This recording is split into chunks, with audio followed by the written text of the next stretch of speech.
Good evening, ladies and gentlemen. Please take your seats. My name is Amila Golich, and I'm Assistant Director of Programs at the Chicago Council on Global Affairs. Thank you for joining us here tonight. Thank you to our members in attendance today. Your support is critical to our work. If you're not yet a member, we encourage you to become one. We have a wide range of levels for you to choose from. Tonight's event is part of the China's Changing Landscape series, and we would like to thank Dover Corporation for their continued support and sponsorship of this series. The Council is an independent and nonpartisan platform. Please note that the views expressed by the individuals we host are their own and do not represent institutional positions or views of the Council. Please silence your phones, but not your voices. This event is on the record, and we are live streaming, and we welcome your tweets, snaps, and all matter of social media engagement. Later, we'll be taking questions from the room or online at chi.cnf.io. Finally, before I turn it over to our panelists, a few very brief words of introductions for them. Vice Admiral Andrew Lewis is Deputy Chief of Naval Operations for Operations, Plans, and Strategy at the United States Navy. He oversees joint operations and the development of joint strategies, plans, programs, and policies, strategic planning, National Security Council affairs, and the current operational status of the naval forces. Very serious indeed. Oriana Schuyler Mastro is Assistant Professor of Security Studies at Georgetown University School of Foreign Service, where she focuses on Chinese military and security policy. Her participation tonight is supported by the National Committee on U.S.-China Relations Public Intellectual Program, which is funded by the Carnegie Corporation of New York. Gregory Poling is Director of the Asia Maritime Transparency Initiative and a Fellow of the Southeast Asia Program at the Center for Strategic and International Studies. His research interests include the South China Sea disputes, democratization in Southeast Asia, and Asian multilateralism.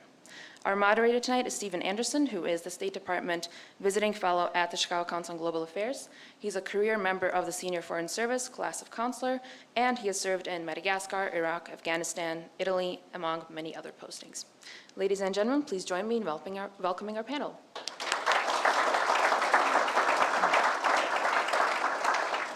Amila, thank you very much for those introductions, and thanks to our panelists. I guess all three of you have come from Washington in order to meet together here in Chicago.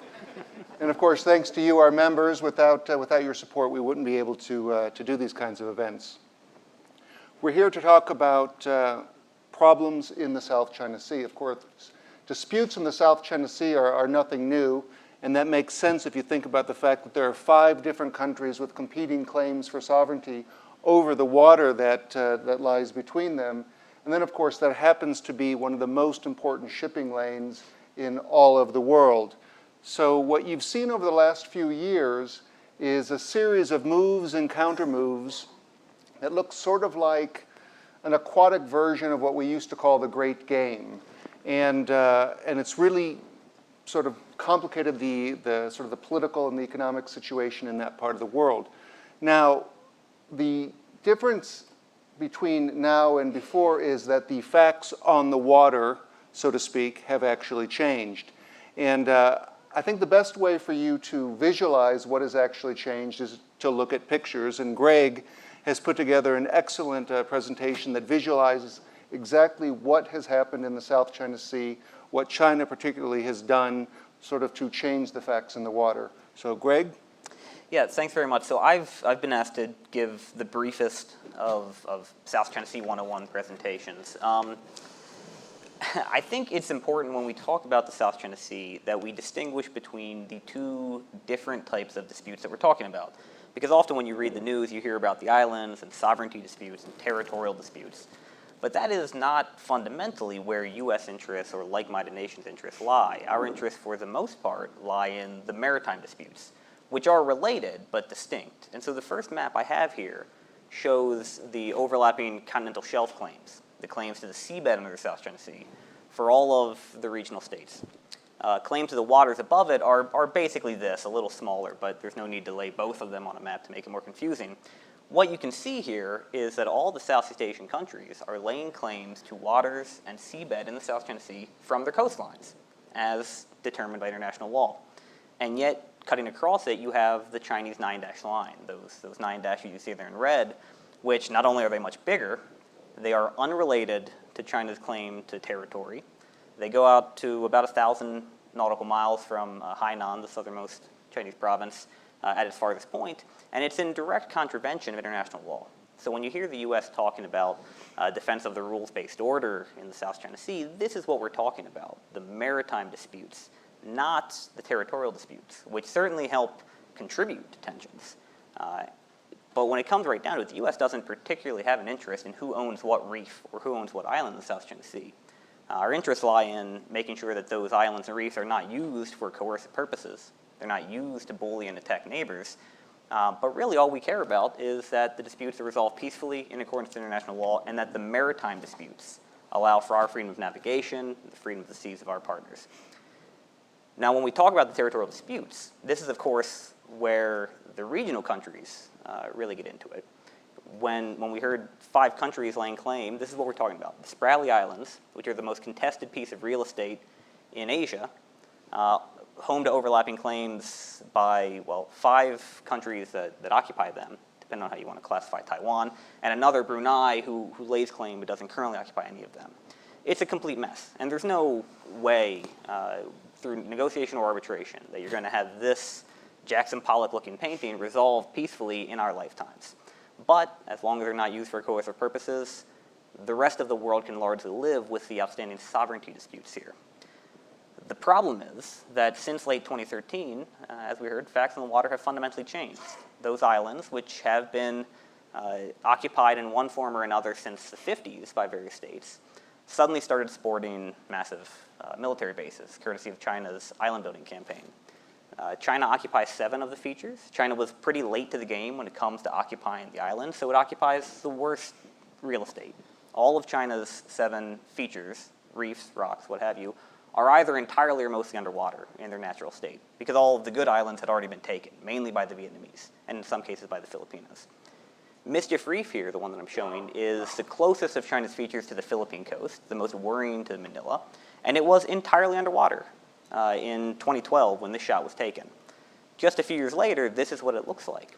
China has reclaimed about 1,500 acres of land just at Mischief Reef, built a airstrip 3,000 meter long on the left side of the image there, along with a massive port and all of the defensive capabilities that you would need to defend an island like that. Radars and signals intelligence facilities sprouted all over it. It is a more or less fully functioning air and naval base. All China needs to do is send in the fighter craft, which is a matter of when, not if. And this is the picture across China's islands. So today, this is a messy image, but what I want you to take away from this is that each of these rings, the largest represent the combat radius of a J-10 fighter aircraft, not China's most advanced, from the airstrips that China has already built. It puts the coast of Vietnam, all of Palawan, Metro Manila within range of Chinese combat aircraft, and that's without considering refueling. All the yellow are SAM sites, surface-to-air missiles, to defend these islands, which we know have already been in place in the paracels to the north. Structures for them have been built in the south. Again, it's a matter of when, not if, the Chinese deploy. And then the radar rings, the green, allow China to see everything that goes on or above the South China Sea. As of today, nothing moves on the South China Sea without China's forbearance. And while the U.S. Navy might very well be able to sail through and pursue freedom of navigation, you can imagine that it's a little harder for a Vietnamese Coast Guard vessel or a Filipino fisherman to be confident that they can do the same. Nor has China stopped. The narrative has largely moved on from the South China Sea over the last 2 years. We've been focused on other issues, Korea, trade issues. The island building itself was completed, for the most part, in early 2016. Some touch-up continued, but basically the islands were done. And so the world moved on, and you had a change of administration in the Philippines that didn't help, but here we have highlighted all of the features that China built on one of these islands just in 2017, from January 1st to December 31st. Here's a shot from an aerial surveillance. Well, images released by the Philippine media. We can't say with absolute certainty where they come from, but taken at the beginning of this year. You can see radomes. This is the northern part of the airstrip there. You can see, if you look closely enough, shelters for missiles. Subi Reef, another of the very large Chinese facilities, saw significant construction in 2017. Again, if you look at the scope of construction from the air, none of this was here a few years ago. Subi Reef had a single rock that stuck above the water at high tide. The entire rest of the reef was entirely beneath the waves. And in the course of really 18 months, the Chinese built an air naval base. Flip to Mischief Reef, the one I showed earlier. Mischief Reef is the largest, so when you put an overlay of construction, it looks smaller by comparison, but keep in mind that this accounts for about half of all of the real estate that China built in the Spratlys from late 2013 to 2016. And like the other two I just showed you, it sports an airstrip, 24 hangars for combat aircraft, larger hangars for AWACS and patrol aircraft, and large transports, even bombers conceivably. It has point defenses spreading all around it. That's the last one. And if you look here, you can see the full length of the airstrip. Lined up all along it are the hangars. At the southern end of the island are these vast radar arrays that let China see anything coming over the horizon. And all of it is complete with these shelters for missile platforms that, as far as we know, have not been deployed yet, but could be out there tomorrow if Beijing makes a decision. And so while we don't necessarily care who is the ultimate owner of these islands, we certainly care, and I think all nations should care, about suddenly building military facilities in a hugely ecologically destructive way in the middle of contested territory. I'll wrap there with my South China Sea 101. All right, I think that was like a 201 level course, so that was pretty good. Thank you very much. Admiral, I'd like to turn it over to you. Greg laid out for us what the Chinese have been doing, I'm going to say at the operational level, because they're sort of operationalizing these reefs. What has the U.S. military, and say specifically the Navy, been doing in reaction to these, I'll call them provocations by China? First of all, I think that I need to answer this question or address this in a slightly different context, in that, over the last several months, we have produced strategic documents in the United States. First, the National Security Strategy signed in December by the President, and the National Defense Strategy signed in February by Secretary Mattis. The Navy is developing a naval component of the National Defense Strategy, which the CNO is going to sign out and release here in the next month or so. The reason that's important is if you read the unclassified National Security Strategy or the unclassified version of the National Defense Strategy, the big takeaway from that, there's a couple big takeaways, but one of which is recognition that we're in a great power competition with China and Russia. It's not a return to the Cold War with Soviet Union. It is a great power competition unlike we've ever seen before. Multipolar, very nuanced, much different in certain elements. So specifically in that context, what we're doing in the South China Sea is we're really doing the same thing we've always been doing as far as ensuring the sea lanes of communication are free of use in accordance with international norms, free to use in accordance with international norms. To put a point on this buildup, if you like, with the Chinese. In 1995, I was returning from deployment in USS Independence. We got delayed. We were coming back to Yokosuka, which was where the ship was stationed. And we got diverted and delayed because the Chinese were shooting missiles over the Taiwan Straits for the first time. And at that point, our assessment of the Chinese military, the Chinese Navy specifically, was kind of a backwater, brown water Navy at best. We didn't really think much about it. What's a brown water Navy? Just coastal type capability, almost like a Coast Guard, okay. Not even a seagoing Coast Guard. We didn't really think about it much. And they've been very open about, this is what a series of 5-year plans in their development. And they have come a long way and developed their Navy into arguably a regional power, and they're an aspiring global power. So what is happening in the South China Sea is our patrols are the same, more or less, as they've been for a good number of years now. But there has been an increase in Chinese activity. And generally speaking, that activity is safe and professional when it is with U.S. forces. When it's the concern, I think, is amongst many and amongst us is when that interaction is with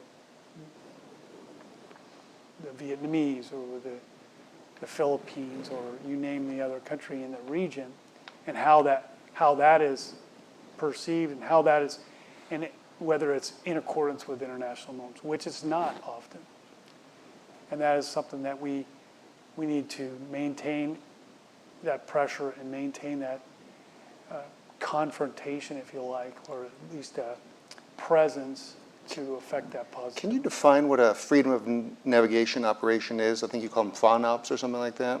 You know, freedom of navigation, first of all, these freedom of navigation operations are when there are claims by various countries throughout the world that are not in accordance with international law. So what we do from time to time, and these are not aimed at China necessarily, we will do a freedom of navigation operation, and it's normally either just a straight passage inside of 12 nautical miles from a feature that is not recognized as a actual coastline, so an artificial reef, for example, or claims that are beyond 12 nautical miles or beyond their exclusion economic zone. So we do these routinely against, toward nations to include some of our allies, some of our closest allies. So they're in the context of China, it's just another thing that we do, but we do it with a lot of countries, and one which is not related necessarily to directly with our presence to ensure the sea lines of communication are free for trade to move back and forth. Got it. So Greg sort of described actions by China that I think it's fair to say you consider are against sort of international laws. I called Chinese actions aggressive. The admiral said, the U.S. was assuring that China's staying in its lane. Oriana, you've had the opportunity to spend an awful lot of time speaking with Chinese officials about this and other issues. How do they view what we're doing in response to what they're doing? So I'm going to try to put this in a broader strategic context, and in particular looking at this from a Chinese perspective. So just to be clear, maybe this isn't so sensitive in Chicago, but in Washington, D.C., often when you express the views of a foreign government, there's this view that somehow I approve or condone of these activities. Welcome to the State Department. Which I do not. But I think it's important, as the United States is trying to devise effective strategies for dealing with Chinese aggression, to have a firm understanding of where the Chinese come from. So the first thing is, the South China Sea is not about natural resources. And it's not even about the islands. And it's not about commercial activity. You might hear how much oil or even goods travel through the South China Sea, and that's why it's so important for the United States to maintain freedom of navigation. Now, it's good from a public diplomacy point of view for the United States to highlight those issues. But in all honesty, the Chinese Navy has never threatened to thwart commercial activity. The only Navy that has thought seriously about blockading commercial activity is the U.S. Navy. And that is, and rightfully so, because that is a useful tool against countries like China. But China's position on these waters is not that, commercial vessels can't go through. What they say is international law says that gives the right to peaceful passage. And military vessels, by definition, cannot be peaceful. And so they don't count. And so China then takes that and they say to the United States, when you are engaging just in peaceful transit as we see it in the United States, you are violating our interpretation of international law, which is you can't do this peacefully. Now what China has done now they harass the United States a bit less. And there's a number of reasons for that. But what they used to do much more often is engage in what the Admiral was referring to as sort of unsafe, unprofessional activities. So this is a reference to certain types of behaviors that increase the risk of conflict or escalation. If you can think about driving on the road, if someone's coming towards you and decides to play a game of chicken with you when you're just trying to get to work, that is a very dangerous thing to do, and that's what the Chinese have been doing. So they did this with the United States because, as I said, this isn't about natural resources, it isn't about commercial activity. From the Chinese perspective, this is about pushing the United States military out of the region. And this is not a controversial point in China. When I go to Beijing and I start a talk by saying, China wants to be the regional power and they want the United States out, the Chinese I'm speaking to, are falling asleep. They're like, what is this professor obviously has no new ideas because she's telling us what we all know already. But in the United States, there's still this residue of a view that surely through interaction, China will realize they're better off with the United States in charge. And that's just not how China sees it. And so what they do is they engage in these unprofessional activities. And then we have meetings with the Chinese, and rightfully so, we tell them, this is unprofessional and unsafe. And their response is, you'd be safer than if you weren't here, right? That's how you resolve this issue, is you just don't operate there. So what they're trying to do is they're increasing the costs to U.S. operations. They're increasing the risk that there could be a war.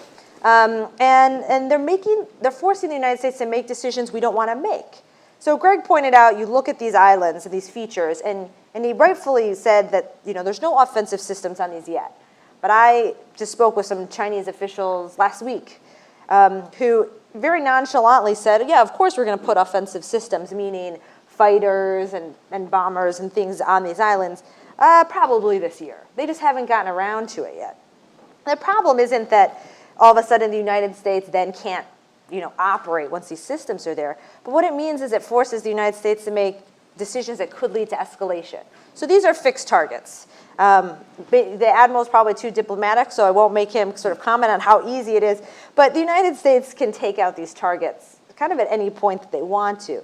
But that would lead to a potential war with a nuclear power like China. So the United States doesn't like to be in the position in which China is engaging in aggressive and dangerous behavior. And the only way we can counter it really is by escalating in turn. So what the United States is doing with FONOPS is to demonstrate we care about these issues, and we're trying to demonstrate that it's costly for China. But unfortunately, China doesn't care about the costs. If they think they can succeed, they're going to do it.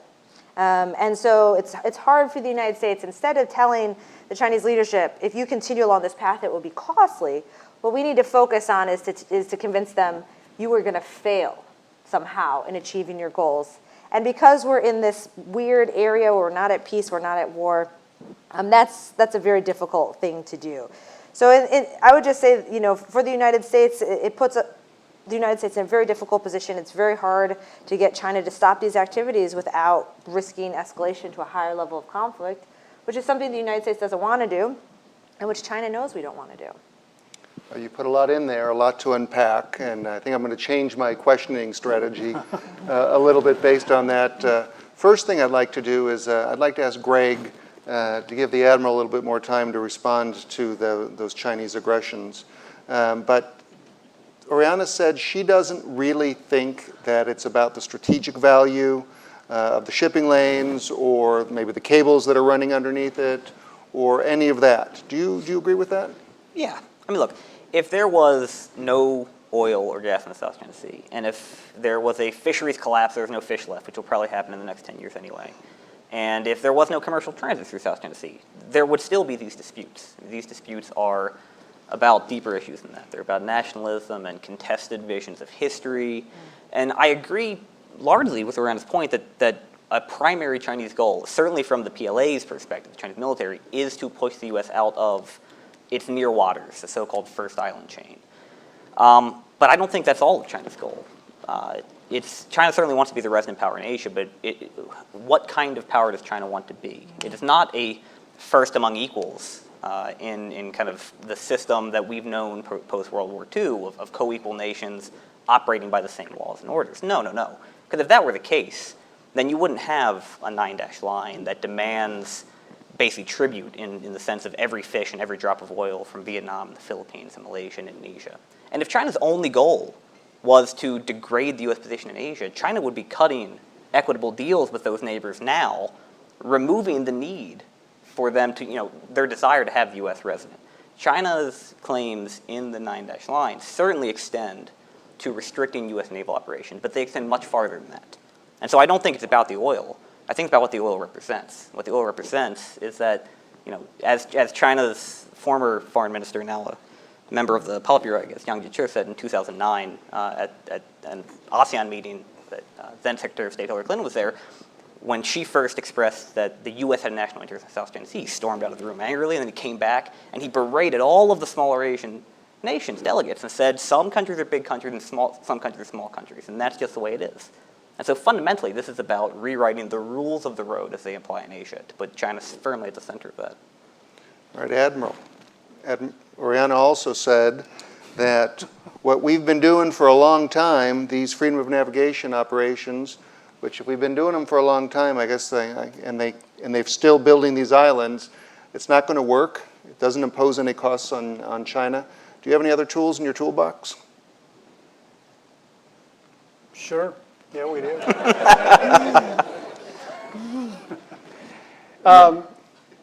Yes, we do. And I have to kind of come back to it's not optional to change the rules.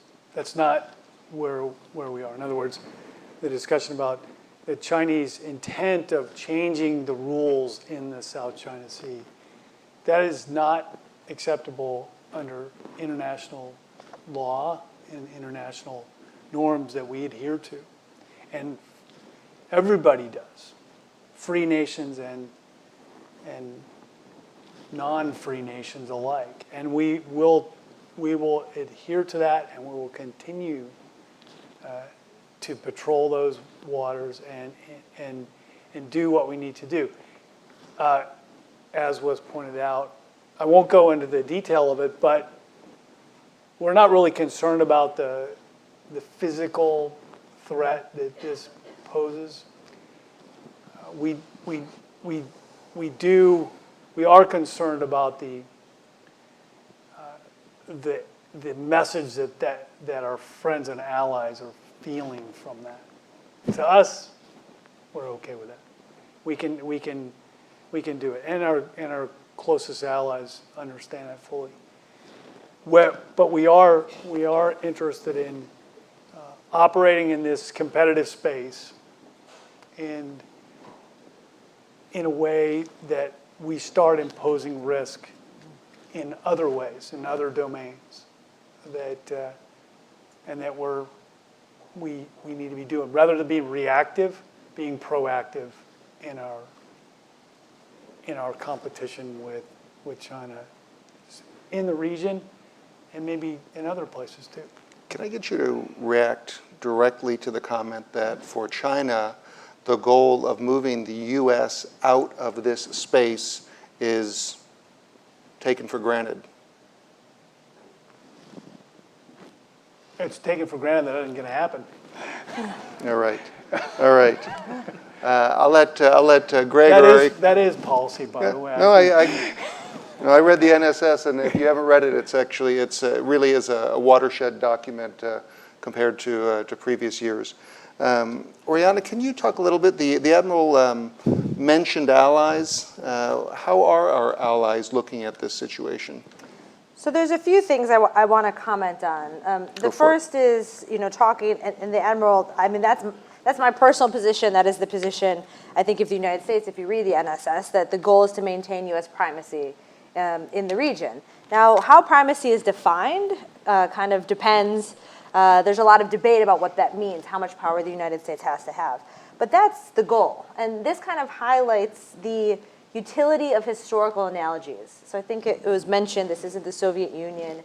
But a lot of people point to a good example of how the United States should deal with China is how Great Britain and the United States dealt with each other. So when Great Britain was the dominant power, the ruling power, the United States rose and there wasn't a war. And a lot of scholars will look at this as the example of what we should be doing with China. But to the Admiral's point, people forget that peaceful transition was a transition. And at least myself personally, a lot of people, maybe in defense, would not see the peaceful transition of leadership and power to China as success.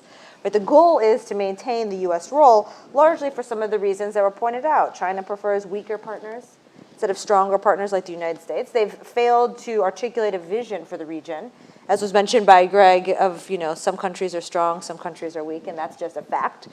They've failed to articulate a vision that is beneficial for anyone but China. So the United States, one of the things that has been done is we now talk about the Indo-Pacific. And I think this is the part of that strategy is to try to create some risks or vulnerabilities for China away from the South China Sea to say, the United States, we have strengths in terms of our global military presence that we can bring to bear. So maybe you're gaining kind of an advantage in what you're doing in the South China Sea, but guess what? If you keep on causing trouble there, we can cause trouble for you elsewhere.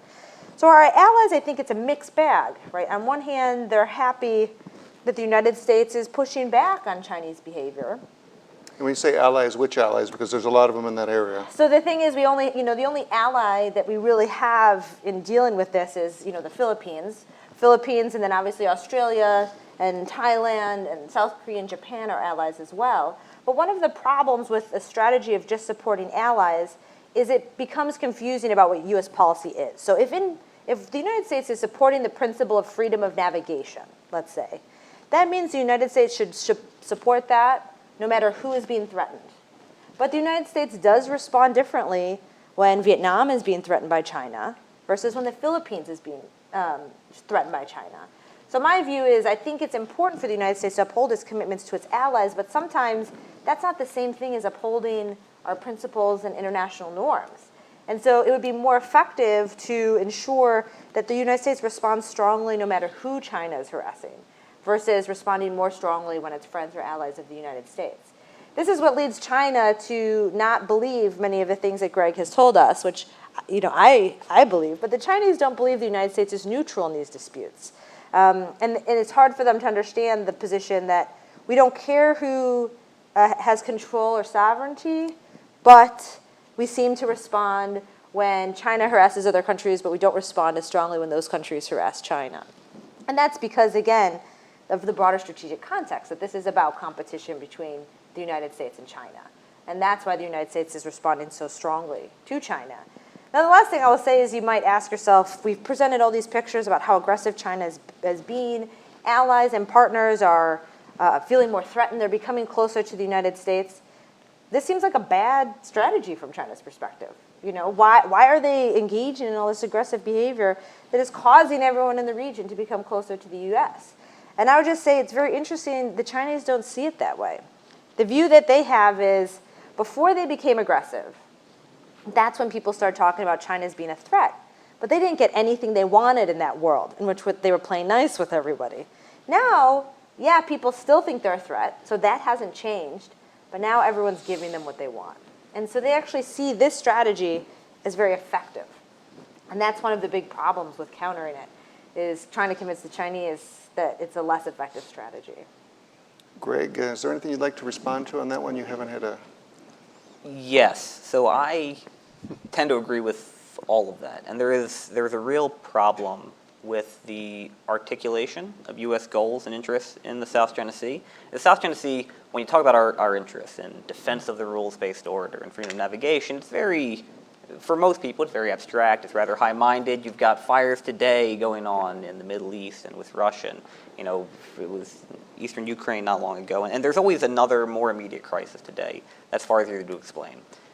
Successive administrations now have not done a very good job of explaining what exactly it is that the U.S. is so worried about. And basically the newspapers talk about FONOPS because at least they can understand FONOPS. And they, but freedom of navigation is not our only interest, nor our most important interest if it's narrowly defined as the U.S. Navy's ability to operate in the South China Sea. Our interest is in freedom of the seas, the ability of all states to legally use the oceans in the way that international law dictates. And so just last month, you had, for the second time in a year, Vietnam forced to cancel a $300 million contract with a Spanish oil company that was supposed to start drilling for oil and gas in the South China Sea, at the very southern edges of China's 9-dash line, in an area that every country in the world other than China recognizes as indisputably Vietnam's.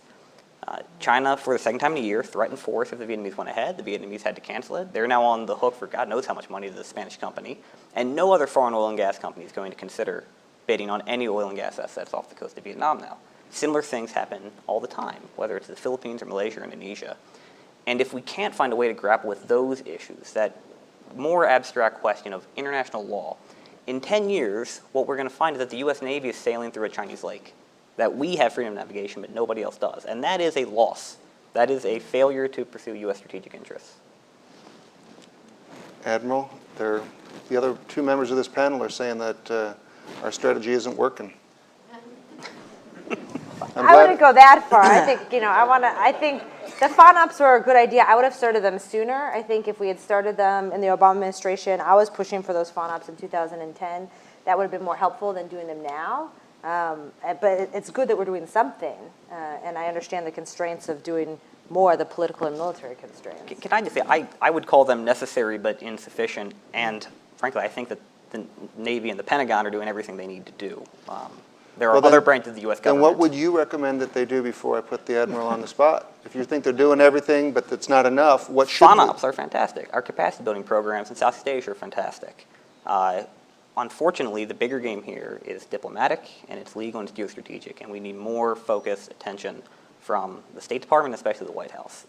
The Pentagon is doing everything it can, but it's one leg of a stool. All right, Admiral, they just made your job a lot easier. Well, I think that there's some other things that we are doing and we're working on doing in different spaces. So if you understand the activity in the maritime globally and where there's the Strait of Malacca, there's the Strait of Hormuz, there's the Bab el-Mandeb Strait, there's the Suez Canal, there's the Panama Canal, there's the Baltic region, there's the Strait of Gibraltar, which are heavily trafficked choke points in the maritime. That there are claims and counterclaims and efforts at denying that space more and more all the time, not just by the Chinese, but by Russians, by the Iranians, by other nations as well. And those areas are increasing, those attempts at denying that sea space. So if you understand that, and the amount of traffic flow over the oceans is getting much higher than in a shorter period of time than has been the case over the last number of years. In the Indian Ocean, you referenced the naming convention, but the Indian Ocean region in which the Chinese are trying to get a foothold in there, globally. We are operating in there and intend to operate in there, and not just ourselves as the U.S., but with partners, with regional partners, with the Indians, with our traditional strong allies, the Brits, the Canadians, Australians, the Kiwis, as well as the French, and several other countries with high-end capability. So it's really, shifting the playing field a little bit in this competition, and imposing risk or imposing, cost on the Chinese in the maritime, in military dimension.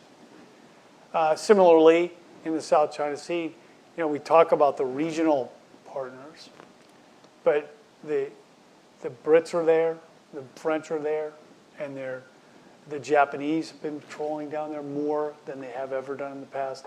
The ROC have been patrolling the South China Sea more than they have ever done in the past. And those are navies that are more capable than some of the regional partners, that have, that will force the issue a little bit on the Chinese to better behavior.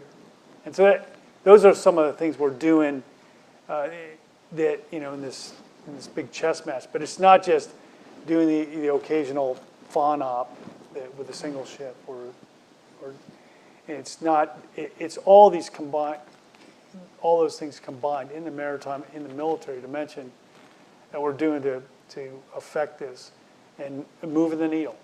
But it's this competition is not it's not a sprint.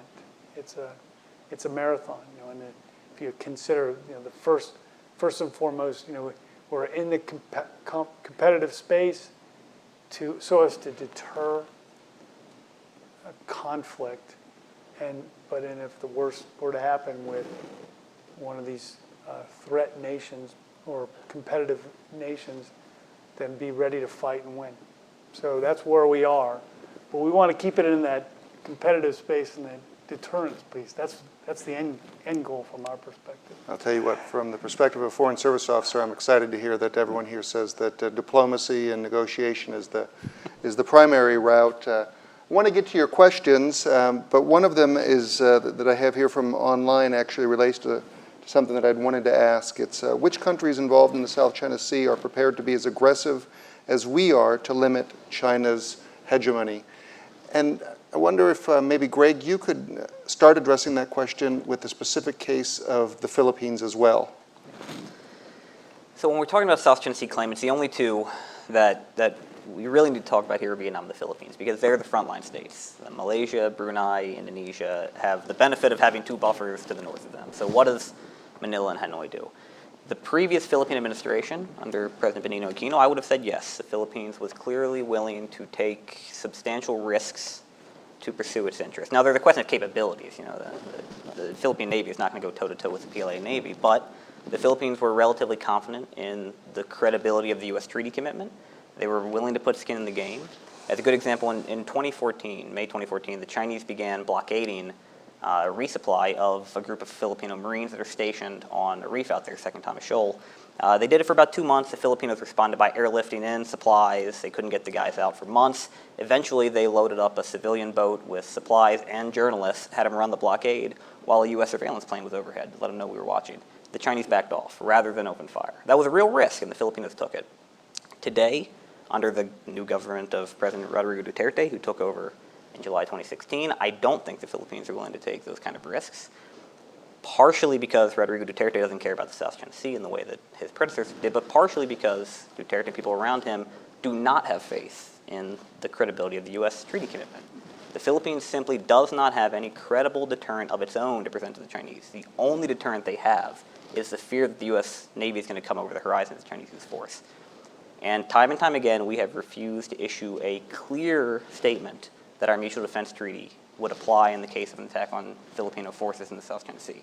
Now, the text of Article 5 of the treaty is very clear. Any attack on a Philippine soldier or a boat or a plane anywhere in the West or in the Pacific area, which obviously includes the South China Sea, would fall within the scope of the treaty. But no U.S. official has been willing to go on the record as saying that. And we have said it very specifically in the case of Japan around the disputed Senkaku Islands in the East China Sea, and the difference in those statements convinces those already doubtful of U.S. commitment, like Rodrigo Duterte, that the U.S. can't be trusted. And if you're a Philippine president who believes the U.S. can't be trusted, your only reasonable option is to cut whatever deal you can with the Chinese now, before there is no deal to be had.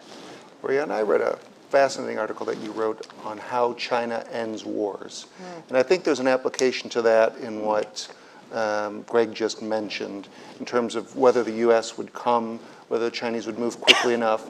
Can you comment on that real quickly, and then I want to get to the questions? Yeah, so I did this analysis of China throughout history, how they approach ending a conflict, and discovered that there are a number of things that the Chinese do which actually make wars last longer and escalate to higher levels of violence than absolutely necessary. I then looked through Chinese military doctrine and found that the lessons of those historical wars are being taught to military officers today. Things like don't engage in negotiations if you are in a weaker position, that rapid escalation will get you to the most peaceful resolution versus offering off-ramps or de-escalation. And the third pattern was leveraging third parties to pressure your adversary. So one of the things that China does that we do differently is when there's any sort of conflict, the United States, we turn to our allies. We turn to South Korea, we turn to Japan, we turn to Australia, France, Great Britain to pressure China. China does this opposite thing. When they're in trouble, they don't turn to their friends or partners. They turn to the U.S. friends or partners, and they convince countries like Great Britain and France or South Korea or Japan, Australia, to put the brakes on the United States and say, well, we don't want a conflict with China, don't push this too far. And so it makes it hard for the United States to respond under those conditions. And so the sort of bottom line of this was that the United States should consider closer relations with some countries that are very friendly to China, because it seems it seems ironic, but China actually really cares about its international image. The thing is that we aren't quite as good as we think we are about presenting a united front. So one of the things, if I could have, my wish for a day that we could do, that the United States could do in the South China Sea, is, for example, putting together a coalition like we have in the Gulf of Aden against pirates, in that you have like a whole coalition of forces from the region, but also all over the world that are patrolling those South China Sea waters, and whether it's China or Vietnam or whoever that is in violation of those laws, that this coalition, would put a stop to it. That's something that I think China would back down on. The other thing I'll say, just from the operational perspective, it's hard to tell from these pictures. And Greg, correct me if I'm wrong, but I've seen images of the South China Sea in which you overlay the United States in the South China Sea, just like how big these waters are. And so operationally, it is very difficult for these smaller countries to really be contesting China because they don't have the same type of capabilities. And on top of that, China is very adept at using non-military tools, economic and political coercion. And so if the United States wants to be the primary partner of these countries, the United States has to present this view that not only the security benefits, but also combined with economic benefits of a partnership with the United States is better than the economic benefits that China provides. And right now, given that the current administration is not really very interested, as far as I can tell, in pursuing these type of political leadership and economic trade deals that would strengthen the U.S. economic role in the region, it's just very hard to convince countries that they should, be willing to risk for the sake of their claims some of the economic development benefits they get from China. All right. I think we've done a good job of laying out the issue here. I'd like to go to the audience and ask some questions. Please, right here in the front row. The general rule, of course, is make sure that your question is a question, not a statement.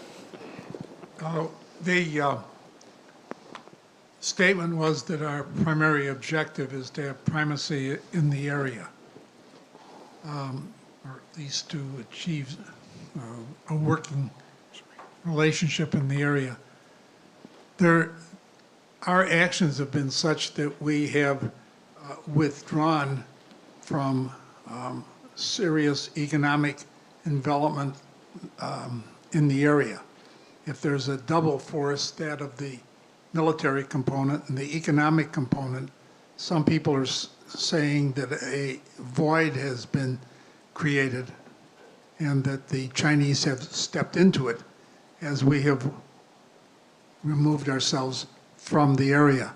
I asked the Admiral if you had a wish list, would it make your job easier if we went back to how we were before and became involved with the people in the area economically as we were before, as we did away with the treaty? Thank you.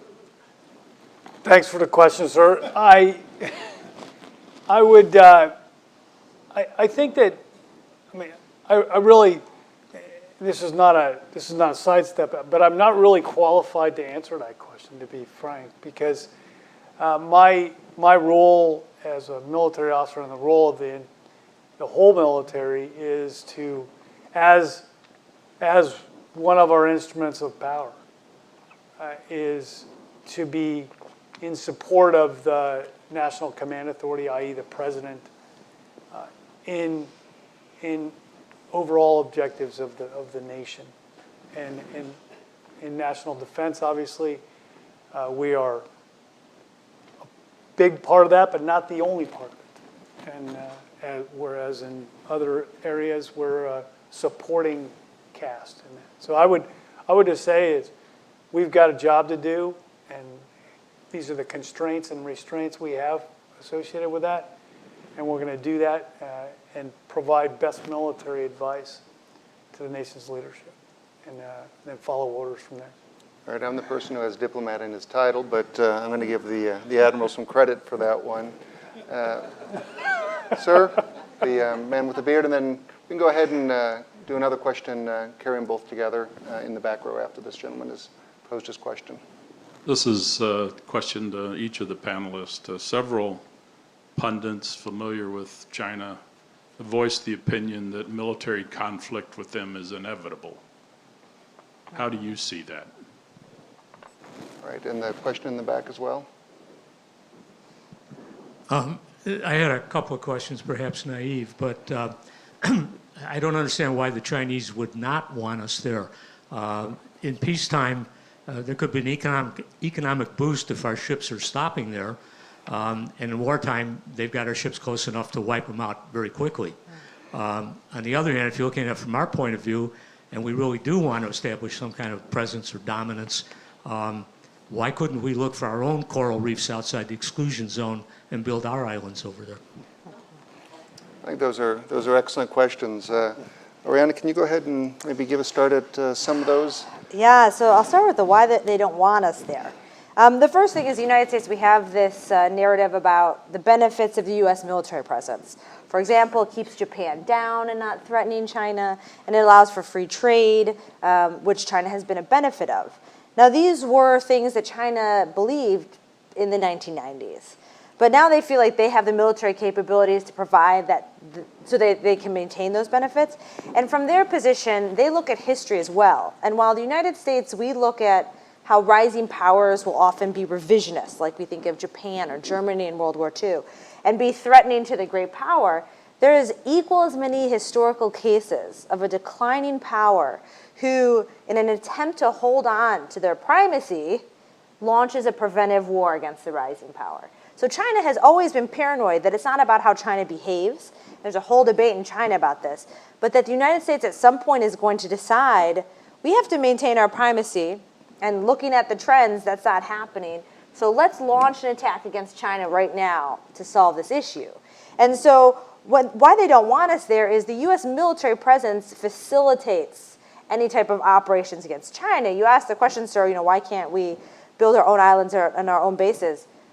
We have our own bases. That is what our military presence is. That's us in Japan and South Korea and Australia and Guam and in the Philippines. That's what those are, is those are places that allows the United States to more effectively project power. Now, it used to not always be against China, but now a lot of that focus is against China. So the Chinese see this U.S. military presence as just, practice and positioning for potential conflict. Because as the Admiral laid out, the goal of the United States is to deter the Chinese, but to win if a war happens. Obviously, the Chinese goal is to ensure that victory does not come to the United States. So that's why they want us out. And I just want to say about the military conflict being inevitable.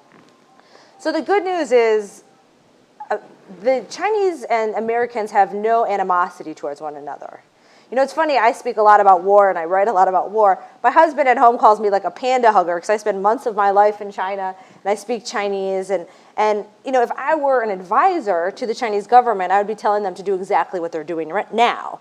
I'm just against it because as an American, it's bad for me that they're succeeding. But military conflict, the problem is, so I just served as a discussant for Graham Allison, who wrote this book called The Thucydides Trap at Harvard on Thursday. And he takes from history 12 lessons for how we can avoid war. And my biggest critique was none of these 12 apply to China. They were things like, if you have the same cultures, you can avoid war.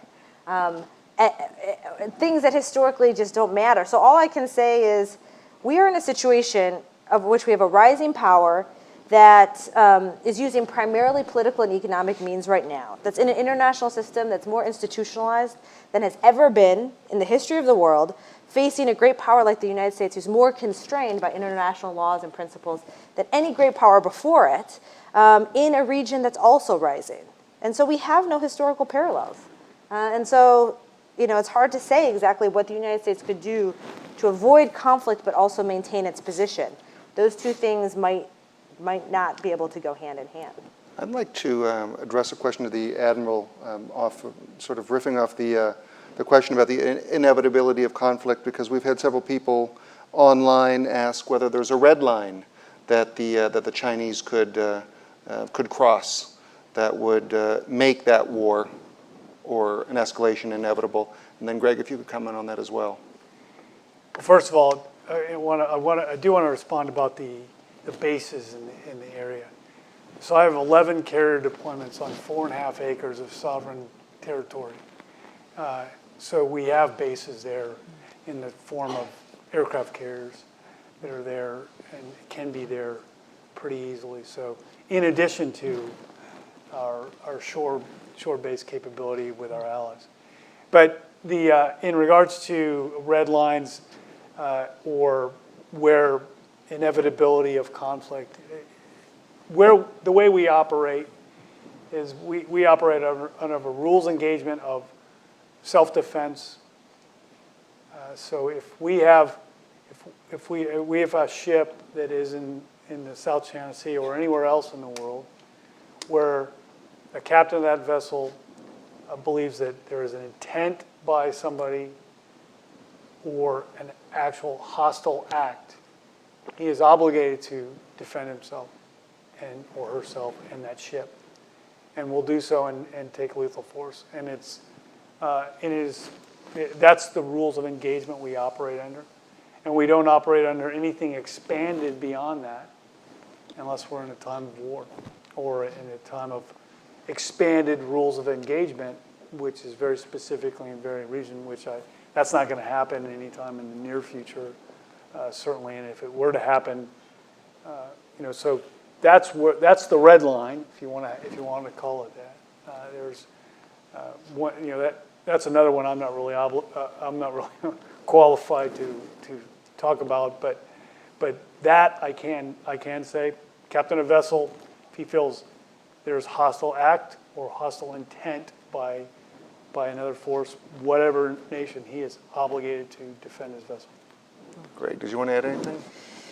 Yeah, so let me answer two of the questions. So the first, the red line question. So if we are defining red line as the point at which you use military force, and I think there's only really two red lines in the South China Sea, and one is a strike on a U.S. asset in the South China Sea, in which case we obviously need to respond and defend ourselves. The second should be an unprovoked attack on a Philippine troop ship or vessel. If the Philippines ever gets to a place where, say, a Philippine Coast Guard vessel tries to enforce one of their rights, to prevent the Chinese from building another island at, say, Scarborough Shoal, or doing a number of things, and the Chinese choose to use force and sink a Philippine Coast Guard vessel or Philippine Navy vessel, and the U.S. response is nothing, or at least seen in the eyes of Manila to be nothing, then the U.S.-Philippine Mutual Defense Treaty is a dead letter. The credibility of U.S. alliance commitments globally gets called into question. Either U.S. treaty commitments mean something or they don't. And sooner or later, I'm quite confident the Chinese will either intentionally or accidentally put us in that position, because we've narrowly escaped in a number of cases over the last 10 years, either Filipino fishermen or Coast Guard vessels or others almost going down. And sooner or later, somebody's going to get cocky and ram somebody or open fire. Something will happen. To the second question, to the question about why don't we build our own islands, which I actually think is a deeper question than some people might think, because you do get a lot of questions. Why don't we, look for new bases in South Asia? Why don't we help our allies build up islands? Why don't we help people seize new islands in the Spratleys? And underneath all of this, I think, is a misunderstanding of what our goals are. If the U.S. primary goal in the South China Sea is defending international law and the rules-based order, that very rules-based order that helped drive our primacy and our power throughout the 20th century, that makes us unique in the history of great powers, you cannot protect it by destroying it. We have no legal basis for any claims in the South China Sea. We are neutral on the question of territorial sovereignty, and we should be, by the way. Nobody has an ironclad claim to any of these islands. You don't go out there and willy-nilly violate international law in defense of it. All right. Any more additional questions? One here, and then the gentleman there as well. And then we have like 2 minutes to answer. The latest budget bill gave a great, substantial amount of money to the military to improve. How is the military deficient now, and how will that allocation improve our ability to carry out our missions? All right, and this gentleman here as well, so we can sort of incorporate the questions. My question goes to something that was mentioned almost in passing, and I'm interested in its greater strategic importance, and that is Indochina. And the French, I think, had it right by calling it that. In 2030, India will be as large population-wise as China, if not greater. and it is starting to assert more expenditure on naval capabilities. The counterbalance to that is the Belt and Road, which is building harbors and shore support, inching closer to India. What role might India play in the strategic balance in that whole area? All right, Admiral, 1 minute to answer what you're going to do with all that extra money. So in regards to the budget, we're in a hole as readiness is readiness, and the reason we're in a hole in readiness is not so much because we've had a lack of funding; it's been a lack of predictable funding. And so the way the sequestration has worked over a number of years is we aren't able to obligate money to fix ships and build airplanes and fix airplanes and all the other things that need to happen. So that's driven us into somewhat of a readiness deficit. This latest budget, thank the American people very much for that happening. It did happen halfway through the year, but it's a considerable amount of money, obviously, and one of which we're going to fix readiness, and we're going to build lethality in the context of this great power competition, both with this generous portion of the national treasure. And that is Secretary Mattis, I can tell you without a doubt, is very focused on that, on us being exceptional stewards of the taxpayer money. I would like well, I'll leave it alone. I'll let somebody else address. All right, 30 seconds each on India. Go ahead. Sorry to give it such passing, but So I have a very unpopular DC view about India. Every administration, this is not the first administration that's come in and has hoped that India is somehow going to be the silver bullet that helps us deal with the strategic challenge that is the rise of China. I mean, the Indian military is so backwards. I mean, the amount that the United States would have to invest in India to just affect Chinese calculus at all is, I think on par with like what we invested in Japan after World War II. I mean, it's just going to be a huge amount of money. The capacity is not even close. The Chinese I just finished writing a paper on Chinese views of Indian military modernization. I mean, they look at India and what they're doing, and they're just in no way concerned. And so I just wonder, is that we should have a better relationship with India because it's a democracy, et cetera, but that type of military relationship is not going to, for example, cause the Chinese to divert attention away from the South China Sea to deal with their western border or something like that. So I think it's a good idea, but it's not going to help us in the way that a lot of people, I think, are hoping that it will help us. Greg, do you agree? Largely. So I think there's two big things that India can do and increasingly is doing. One is the Indians can play a unique role in capacity building in Vietnam. The entire Vietnamese military is built on Soviet tech. The only other ones besides China making it are the Indians. The Indians are training Vietnamese submariners on their new Russian-made Kilo subs. They're probably going to sell them Akash or BrahMos missiles. They can help there in ways that it is inefficient for the U.S. and other partners to do. The second is the Indians can help on the diplomatic front. The Indians sail through the South China Sea. They've been warned at various times by the Chinese to get out. They say no. It helps sell the narrative that this is not the U.S. versus China. It's China versus the international system. But both of those things are kind of second-string players. On the Belt and Road Initiative, real quick, I would just say that certainly we should be concerned about Chinese military use of some of these ports. But the biggest threat of the BRI, as I see it, is not Chinese military use of foreign ports. The biggest threat of the BRI is that many of these ports turn into debt traps, like we've seen in Sri Lanka, like we'll likely see in the Maldives, like we might see in Myanmar, that give the Chinese an overwhelming amount of political influence. And so the only way to combat that is to offer economic alternatives. And the only people doing that are out of Japan. The U.S. doesn't invest in infrastructure. The Indians are never going to do it. The Australians can't really do it. That leaves the Japanese. They're the only ones competing on this front. All right, I think with that, we're going to have to wrap up our conversation today. I will add, Okay. just while we're on the topic of India, every little bit counts. The last snow day we had in D.C., the Indian CNO was in town when we met with him. Traveled halfway across the world, and when nobody else was at the Pentagon that day except for myself and the CNO, and met with them, and they are a regional power, and they do have capability. It is limited in certain regards, but it's certain some. We are working really hard, particularly in the Navy side, because we can do things in the maritime that you can't do with ground forces, that you can't do with forces that are inside the borders. Where we can do things at sea, and we're trying to work through that, because the Indians' unique, how their bureaucratic process of allowing some of these things to go on. We're working toward a 2+2 discussion with Secretary of State when that time comes, and with Secretary of Defense with the Indian counterparts. And then you referenced Vietnam. If remember, there was a carrier port visit in Vietnam here not long ago, about 6 weeks ago.